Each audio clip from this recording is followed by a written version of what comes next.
ലോകത്തെവിടെ നമ്മൾ സഞ്ചരിച്ചാലും ഇപ്പോൾ നമ്മൾ ടൂറിനൊക്കെ പോയി കഴിഞ്ഞാൽ അവിടുത്തെ എല്ലാ സൗകര്യങ്ങളും സുഖങ്ങളൊക്കെ ഇങ്ങനെ 2-3 ദിവസം ആസ്വദിച്ച് കഴിഞ്ഞാലും നമുക്ക് എത്രയും പെട്ടെന്ന് വീട്ടിലേക്ക് മടങ്ങണം എന്ന് തോന്നൂലേ? വീട്ടിലെത്തിക്കഴിഞ്ഞ് നമ്മുടേതായ ഒരിടത്ത് നമ്മുടെ ബെഡിലൊക്കെ കിടക്കുമ്പോൾ കിട്ടുന്ന ഒരു സന്തോഷം, ഒരു സംതൃപ്തിയും പുറത്ത് എവിടെ എത്ര പൈസ കൊടുത്തിട്ട് നമ്മൾ ആസ്വദിക്കാൻ പോയാലും ശരിക്കും പറഞ്ഞാൽ കിട്ടൂല. അങ്ങനെയുള്ള അനുഭവങ്ങൾ ഒരുപാട് ആളുകൾ, യാത്രയൊക്കെ പോകുന്ന ഒരുപാട് ആളുകൾ ഇങ്ങനെ പങ്കുവെച്ചിട്ട് കാണാം.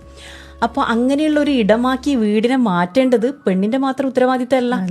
അപ്പൊ അത് സ്ത്രീയുടെയും പുരുഷന്റെയും അവിടെയുള്ള മക്കളുടെയും, ഇനി അവിടെ വേറെ ആരെങ്കിലും പിന്നെ ഗ്രാൻഡ് പാരൻസ് ആരെങ്കിലും ഉണ്ടെങ്കിൽ അവരുടെയൊക്കെ ചേരുന്ന ഒരു ഉത്തരവാദിത്തമാണ് യഥാർത്ഥത്തിൽ വീടിനെ, ആ വീട്ടിന്റെ അകത്തുള്ള മുഴുവൻ ആളുകൾക്കും അനുഭവിക്കാൻ കഴിയുന്ന, ഇങ്ങനെ സന്തോഷത്തിലും സമാധാനത്തിലും അനുഭവിക്കാൻ കഴിയുന്ന ഒരു ഇടമാക്കി മാറ്റുക എന്നുള്ളത്.